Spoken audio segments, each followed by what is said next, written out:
simplement. Nicky Cruz était un homme de la pègre aux États-Unis, à New York.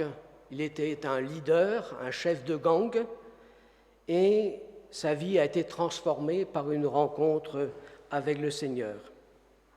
Et quelque temps plus tard, il a écrit un livre dont le titre est « Solitaire, mais jamais seul ». Lorsque je lis ce livre, je me suis dit, j'ai été un peu étonné qu'un homme aussi, avec une expérience aussi forte du Seigneur, avec une vie riche et remplie de Dieu, désormais, puisse se considérer parfois comme solitaire à la lecture de son livre. Mais aussi, dit-il, solitaire mais jamais seul. C'est le thème de mon message ce matin, de ma méditation. Et le Seigneur m'a mis à cœur ce verset du livre de la Genèse. Il n'est pas bon que l'homme soit seul. Je lui ferai une aide qui sera son vis-à-vis. Par expérience de m'être trouvé bien souvent, quelquefois, dans ma vie, comme un solitaire. On me l'a même dit parfois. C'est vrai que le solitaire existe, parce qu'il donne le sentiment d'être attaché à une forme de solitude dont il semble s'en accommoder, au point parfois de paraître de ne pouvoir s'en détacher. Dans notre monde, il y a toujours quelqu'un pour quelqu'un quelque part. Mais son propre regard ou celui que l'on porte sur lui est souvent faussé. Nous nous voyons à travers notre vécu et le peu que parfois l'autre solitaire dévoile et exprime, et non par le regard le plus juste de Dieu. Pourtant, nous savons que ce quelqu'un fait aussi partie de notre humanité. Nous avons raison de voir dans ce verset la seule reconnaissance de notre Dieu dans cette réalité du couple et de sa descendance formant la famille. Il les a conduits l'un vers l'autre, chacun appelé à reconnaître en l'autre son besoin. Une reconnaissance indispensable dans un tête-à-tête bienveillant pour assurer leur destinée, accordant à leur ensemble d'être en capacité d'assurer leur pérennité. Dieu les bénit et leur dit « Soyez féconds, multipliez-vous et remplissez la terre. » Mais se dessine aussi la volonté de Dieu dans son projet, le fondement de l'humanité. On mesure la grandeur de l'amour de notre Dieu, le peuple, la terre, en permettant à sa créature de poursuivre l'aventure, donnant une identité, une dimension sociale au couple modèle, dans laquelle chacun est appelé à construire la société humaine, appelé à être des êtres sociables par la responsabilité que Dieu leur a confiée d'organiser sa création en y prenant soin. Pour autant, chacun sans exception peut être confronté à vivre la solitude, au point de sentir et de paraître solitaire au regard des autres, voire même de Dieu. De nombreuses circonstances et raisons peuvent nous conduire, nous plonger dans la solitude. Celle-ci peut nous être difficile à supporter, comme tout autant nous être salutaire. Lorsque nous vivons notre condition chrétienne dans un environnement qui hostile, qui nous rejette, voire parfois même nous poursuit et nous condamne. Cette situation de persécution, bon nombre de chrétiens la vivent au quotidien, éprouvant une solitude certaine, étant poussés à l'isolement d'une minorité, pour le mieux, celle d'un manque de considération. En relisant le livre écrit par Nicky Cruz, Solitaire mais jamais seul, j'ai retrouvé une partie de son témoignage concernant sa compréhension de la condition solitaire appliquée au monde tel qu'il le découvre. La condition la plus solitaire de l'humanité, dit-il, consiste à être privé de Dieu. Oui, l'amour est la clé. L'amour de Jésus dont je ne savais rien était mon seul espoir. Mais pour que cet espoir devienne réalité, il a fallu qu'il y ait de l'amour dans le cœur d'un être humain.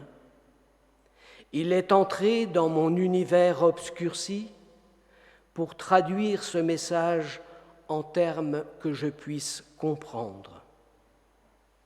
Ces mots d'amour dont Nicky Cruz parle est aussi le témoignage d'un homme, David Wilkerson, dont la confiance était celle d'entendre, de reconnaître en Jésus par un seul mot qu'il adresse, Nicky, Jésus t'aime. Une puissance d'amour sur laquelle il se reposerait désormais et qu'il apprendrait à suivre. Une résonance dans le cœur de celui-ci, qui n'est pas celle d'une simple émotion, aussi forte soit-elle, mais la réponse à une force libératrice sans commune mesure, celle de notre Dieu. Certes, nous n'avons pas eu besoin d'une expérience aussi forte pour trouver le bon chemin. Nous ne nous sommes jamais trouvés peut-être dans une situation aussi critique, désespérée. Pourtant, nous bénéficions d'un amour de même nature, quelles que soient les particularités et l'ordinaire de nos vies. De la solitude que Nicky Cruz éprouvait et qui l'a conduit à la violence, il a découvert une solitude qui lui était favorable, même nécessaire. Une solitude que nous pouvons, nous aussi, accueillir avec bienveillance, car il nous fait sentir notre sécurité avec Dieu, une nécessité de proximité, une démonstration de notre véritable intimité avec lui.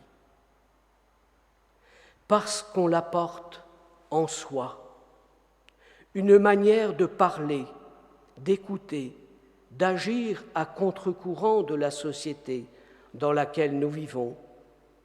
Nous réalisons plus fortement encore le bien fondé de la prière de Jésus pour les siens et pour nous aujourd'hui.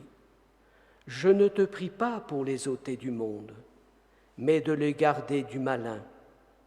Ils ne sont pas du monde, comme moi, je ne suis pas du monde. Solitaire aussi parfois par les épreuves que l'on traverse. J'ai servi le Seigneur en toute humilité, avec larmes, au milieu des épreuves, témoigne l'apôtre Paul.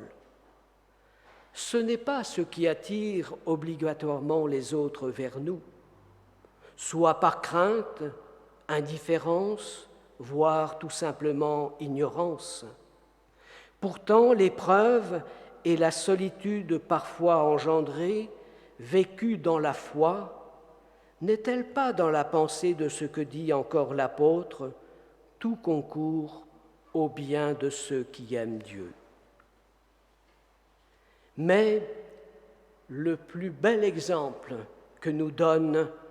qui nous est donné dans la parole et dans la Bible tout entière. C'est l'exemple de Jésus lui-même.